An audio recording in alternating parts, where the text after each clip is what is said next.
Assalamualaikum warahmatullahi wabarakatuh. Perkenalkan, nama saya Siti Isna Jauharotu Zairo dengan NIM 221080-292.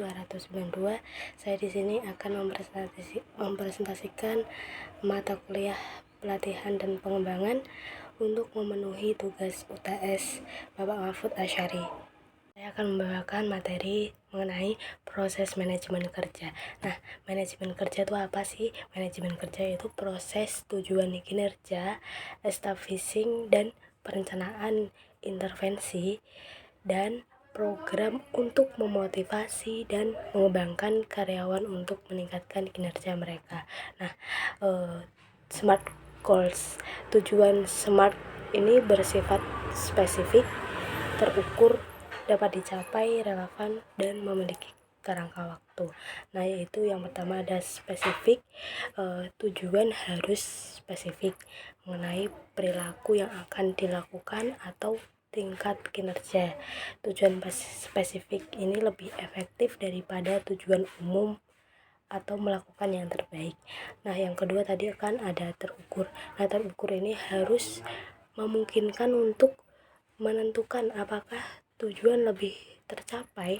Oleh karena itu, ketika menetapkan tujuan, kriteria keberhasilan harus ditunjukkan. Lalu yang ketiga yaitu ada dapat dicapai. Nah, tujuan harus menantang tetapi dapat dicapai. Tujuan seharusnya tidak terlalu sulit atau terlalu mudah. Yang keempat yaitu ada relevan, atau tujuan harus relevan dan bermakna bagi individu. Mereka harus jelas terkait dengan tujuan unit dan organisasi. Yang terakhir yaitu ada kerangka waktu. Kerangka waktu ini di mana tujuan akan tercapai harus ditunjukkan. Selanjutnya ada pelatihan dan pengembangan. Pelatihan pengembangan ini meliputi pelatihan, perkembangan, sumber daya manusia, modal sosial, organisasi, karyawan, masyarakat. Selanjutnya ada model strategi pelatihan dan pengembangan. Nah, model strateginya ini yaitu ada yang pertama itu ada bisnis strategi mengarah ke sumber daya manusia strategi. Habis itu ada strategi pembelajaran dan pelatihan. Lalu yang terakhir itu ada pelatihan dan pengembangan program. Selanjutnya di sini saya akan membahas mengenai materi of the job training. Nah, dalam of the job training ini terdapat 9 metode pembelajaran. Yang pertama yaitu ada lecture, ada diskusi, ada studi kasus, ada insiden kasus, BMT, ada pula role play, simulasi, game, dan pembelajaran aksi. Nah, tadi kan ada metode pembelajarannya. Nah, ada juga media pembelajaran. Ada dua, yaitu satu audiovisual dan yang kedua yaitu peralatan. Nah, saya akan menjelaskan terdahulu mengenai 9 metode pembelajaran. Tadi kan ada 9 ya. Nah, metode pembelajaran itu apa sih? Nah, metode pembelajaran itu teknik yang digunakan untuk mendorong pembelajaran. Yang pertama yaitu ada lecture.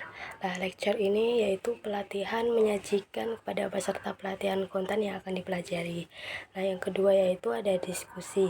Diskusi ini komunikasi dua arah antara pelatih dan peserta pelatihan serta di antara peserta lainnya.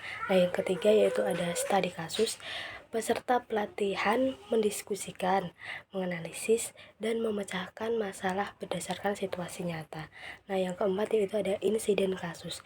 Insiden kasus ini sebuah masalah, konsep, atau isu untuk dianalisis. Nah, yang kelima yaitu ada BMT atau pelatihan permodelan perilaku. Nah, ini peserta pelatihan mengamati model yang melakukan tugas dan kemudian mencoba meniru perilaku yang diamati. Nah, yang keenam yaitu ada role play. Role play ini peserta pelatihan mempraktikkan perilaku baru di lingkungan yang aman. Nah, yang ketujuh yaitu ada simulasi. Nah, simulasi ini penggunaan model operasi peristiwa fisik atau sosial yang dirancang untuk mewakili realitas. Nah, yang kedelapan itu ada permainan. Nah, permainan ini kompetisi terstruktur yang memungkinkan karyawan mempelajari keterampilan tertentu. Nah, yang terakhir ya ini ada pembelajaran aksi. Peserta pelatihan mempelajari dan memecahkan masalah dunia nyata dan menerima tanggung jawab untuk solusi. Selanjutnya ada pembelajaran berbasis masalah.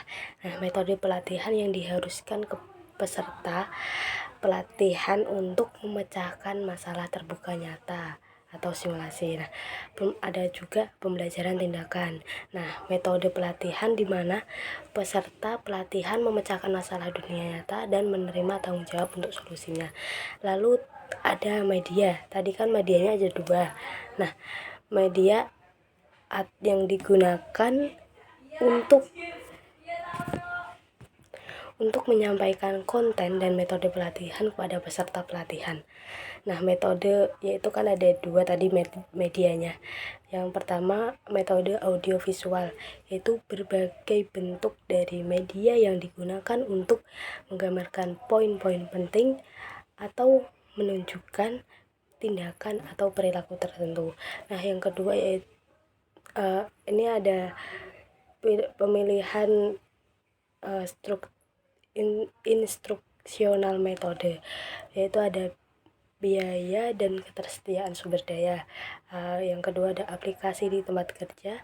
Yang ketiga keterampilan dan referensi pelatih. Yang keempat ada preferensi dan karakteristik peserta pelatihan. Dan yang terakhir yaitu yang kelima ada metode campuran. Sekian presentasi dari saya.